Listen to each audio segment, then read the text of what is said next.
வணக்கம். தமிழ் ஃபுட் கார்னரில் இன்றைக்கி ஒரு சூப்பரான முறுக்கு ரெசிபி தான் பார்க்க போகிறோம். இந்த முறுக்கு வந்து நம்ம அரிசி மாவோட உருளைக்கிழங்கு சேர்த்து பண்ணியிருக்கோம். ரொம்பவே டிஃப்ரெண்ட்டான ரெசிபி. ஆனால் டேஸ்ட் வந்து ரொம்ப நல்லாயிருக்கும். எப்போவுமே பார்த்திங்கன்னா நம்ம முறுக்கு பண்ணும்போது அரிசி மாவோட உளுந்த மாவு சேர்த்து பண்ணுவோம். உளுந்தை வந்து வறுத்து அரைச்சி அதை சலிச்சு பண்ணுவோம். அந்த மாதிரி ரொம்ப எலாபரேட்டாக இல்லாமல் ரொம்ப குயிக்காக அதே மாதிரி டேஸ்ட்லேயே நம்ம வந்து உருளைக்கிழங்கு சேர்த்து பண்ண முடியும். இந்த ரெசிபியை நீங்கள் மிஸ் பண்ணாமல் ட்ரை பண்ணி பாருங்கள். எல்லாருக்குமே ரொம்ப பிடிக்கும். வாங்க இப்போ எப்படி பண்ணுறதுன்னு பார்க்கலாம்.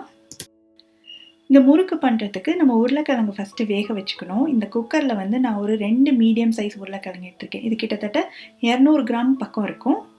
இந்த கிழங்கை சேர்த்துட்டு இது வேகிற அளவுக்கு கொஞ்சமாக தண்ணி சேர்த்துட்டு குக்கரை மூடி வச்சு ஸ்டீம் வந்ததுக்கப்புறமா வெயிட் போட்டு ஸ்டவ்வை சிம்மில் வச்சு ஒரு 5லேருந்து 6 நிமிஷம் உருளைக்கிழங்கு நல்லா சாஃப்டாக வேக வச்சு எடுத்துக்கணும்.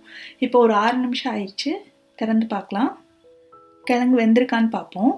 இந்த மாதிரி கத்தியை வச்சு குத்தும்போது நல்லா சாஃப்டாக உள்ளே இறங்கணும். இப்போ இந்த தண்ணியை வடிச்சிட்டு கிழங்கு தனியாக ஒரு பிளேட்டில் எடுத்து வச்சு ஆற விட்டுறலாம். நல்லா ஆறினதுக்கப்புறமா தோலை உரிச்சுக்கணும். நம்ம எடுக்க போகிற மாவு 2 கப் மாவு எடுக்கிறோம். அந்த அளவுக்கு வந்து இந்த 2 சைஸ் உருளைக்கிழங்கு வந்து கரெக்டாக இருக்கும். நீங்கள் அதிகமாக எடுக்கிறீங்கன்னா அதுக்கு தகுந்த மாதிரி உருளைக்கிழங்கோட அளவை கொஞ்சம் அதிகமாக எடுத்துக்கோங்க.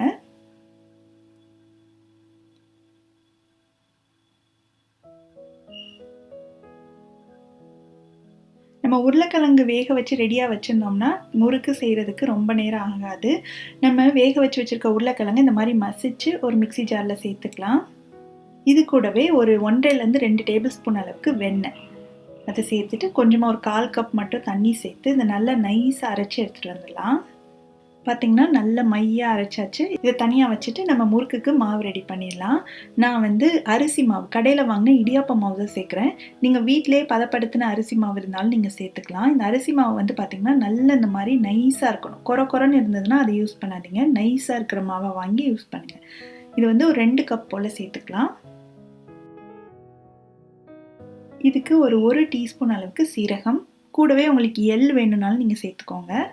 அப்புறம் ஒரு 1/2 டீஸ்பூன் பெருங்காயத்தூள், தேவையான அளவு உப்பு. இது எல்லாத்தையும் ஃபஸ்ட்டு நல்லா கலந்துக்கணும். இது கூட நம்ம அரைச்சி வச்சுருக்கோம் இல்லையா உருளைக்கிழங்கு வெண்ணெயெல்லாம் சேர்த்து அதை சேர்த்துக்கலாம். சேர்த்துட்டு நல்லா பிசைஞ்சுக்கணும். ஃபஸ்ட்டு இப்போ நம்ம தண்ணி எதுவும் சேர்க்க வேணாம். இந்த உருளைக்கிழங்கை வச்சு ஃபஸ்ட்டு நல்லா பிசைஞ்சிட்டு அதுக்கப்புறம் தேவைப்படுற அளவுக்கு தண்ணி சேர்த்துக்கலாம். ஃபஸ்ட்டு வந்து ஒரு மாதிரி பிசுன்னு இருக்கிற மாதிரி இருக்கும். பட் நீங்கள் மாவை வந்து பிசைய அந்த பிசு தண்ணியெல்லாம் போயிட்டு நல்லா ஒட்டாமல் வந்துடும்.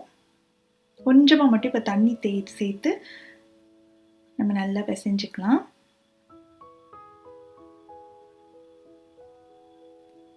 இப்போ எல்லாம் ஆல்மோஸ்ட் ஒன்றா சேர்ந்து வந்துடுச்சு பாருங்கள். இன்னும் கொஞ்சம் மட்டும் தண்ணி தெளிச்சிருக்கேன். இதையும் நல்லா நம்ம பிசைஞ்சிடலாம்.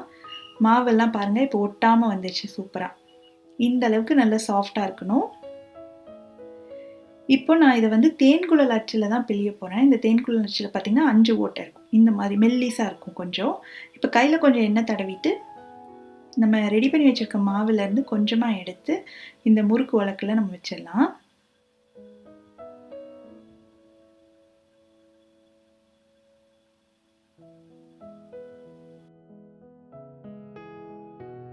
வச்சு க்ளோஸ் பண்ணிவிட்டு நம்ம வந்து பிழிய ஆரம்பிச்சிடலாம். இந்த எக்ஸ்ட்ரா உள்ள மாவை வந்து காஞ்சி போகாமல் இருக்கிறதுக்காக மூடி வச்சு தள்ளி வச்சுக்கோங்க. இப்போ பிழியறதுக்கு வந்து இந்த மாதிரி வாழை இலை அப்படி இல்லாட்டி ஒரு சில்வர் தட்டில் வந்து பின்னாடி எண்ணெய் தடவி வச்சுருக்கேன். அதில் பிழிஞ்சிக்கலாம். அப்படி இல்லாட்டி நீங்கள் வந்து ஒரு பாலித்தீன் ஷீட்டு, பால் கவர் எதில் வேணாலும் நீங்கள் பிழிஞ்சிக்கலாம். நான் ஒரு மீடியம் சைஸ்க்கு நல்லா ரவுண்டாக பிழிஞ்சிக்க போகிறேன். இல்லை நீங்கள் கரண்டியோட பேக் சைடு இந்த அரிக்கரண்டிலாம் இருக்கு இல்லையா அதோட பேக் சைட்லேயே நீங்கள் வந்து பிழிஞ்சிக்கலாம். இந்த மாதிரி பிழிஞ்சு வச்சுட்டு அதுக்கப்புறம் எண்ணெயில் போட்டோம்னா ஈஸியாக இருக்கும். ஃபுல்லாக பிழிஞ்சதுக்கப்புறமா அதோட ஓரங்களை வந்து நல்லா இந்த மாதிரி ஒட்டி விட்டுறணும். அப்படி இல்லைன்னு இந்த மாதிரி பட்டர் பேப்பர், பார்ச்மெண்ட் பேப்பரில் கூட நீங்கள் பிழிஞ்சு வச்சுக்கலாம். சின்ன ஸ்கொயராக கட் பண்ணி வச்சுட்டு அதில் பிழிஞ்சிங்கன்னா எடுத்து போடுறதுக்கு ஈஸியாக இருக்கும். இதே மாதிரி ஒரு 3-4 முறுக்கு வந்து நம்ம பிழிஞ்சு ரெடி பண்ணி வச்சுட்டு அதுக்கப்புறமா எண்ணெயில் போடணும்.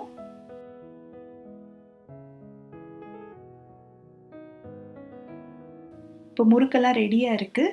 பாருங்கள் இந்த அளவுக்கு சைஸில் சுற்றியிருக்கேன். இப்போது எண்ணெய் வந்து நம்ம நல்ல ஓரளவுக்கு பொரிக்கிற அளவுக்கு தேவையான அளவு சூடு ஏறிடுச்சு. இப்போ நம்ம பிளேட்டில் உள்ள முறுக்கை நம்ம இப்படி திருப்பிட்டு கையில் எடுத்துக்கலாம். இந்த மாதிரி ஈஸியாக வந்துடும் நம்ம எண்ணெய் தடவி இருக்கிறதுனால. இதை அப்படியே எண்ணெயில் போட்டுடலாம்.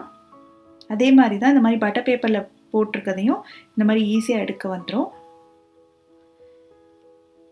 3 முறுக்கு வந்து போட்டிருக்கேன். உங்களோட கடாய் பெருசாக இருந்ததுன்னா நீங்கள் எக்ஸ்ட்ரா கூட போட்டுக்கலாம். இல்லை சின்னதாக இருக்குது அப்படின்னா 1 அல்லது 2 போட்டு கூட நீங்கள் எடுக்கலாம். ஸ்டவ்வை வந்து மிதமான தீயிலேயே வச்சு நம்ம இந்த சலசலப்பு சத்தம் இருக்குது பார்த்தீங்களா, முறுக்கு போட்டதுமே ரொம்ப அதிகமாக இருக்கும். அந்த சலசலப்பு சத்தம்லாம் நல்லா அடங்கணும். அப்போ தான் வந்து முறுக்கு நல்லா உள்ள வரைக்கும் வெந்து கிறிஸ்பியாக இருக்கும் நம்ம சாப்பிடும்போது. முறுக்கோட கலர் வந்து மாறவே இல்லை பாருங்கள், நல்ல வெள்ளை வெள்ளையர்னே இருக்குது. இப்போது நல்லா அது வெந்து சலசலப்பு சத்தம்லாம் அடங்கினதுக்கு அப்புறமா எண்ணெய் எல்லாத்தையும் வடிச்சிட்டு எடுத்துடலாம். இதே மாதிரியே நம்ம எல்லா முறுக்கையும் பிழிஞ்சு இந்த மாதிரி எடுத்து வச்சாச்சு. சூப்பராக உருளைக்கிழங்கு வச்சு உடனடியாக செய்யக்கூடிய முறுக்கு எப்படி பண்ணுறதுன்னு பார்த்தோம். இங்கே பாருங்கள் எவ்வளோ கிறிஸ்பியாக வந்திருக்குன்னு. டேஸ்ட்டும் வந்து ரொம்ப ரொம்ப நல்லாயிருக்கும். நீங்களும் இந்த ரெசிபியை ட்ரை பண்ணி பார்த்துட்டு எப்படி வந்தது அப்படின்ற கமெண்ட்ஸை மறக்காமல் ஷேர் பண்ணுங்கள். தேங்க்ஸ் ஃபார் வாட்சிங்.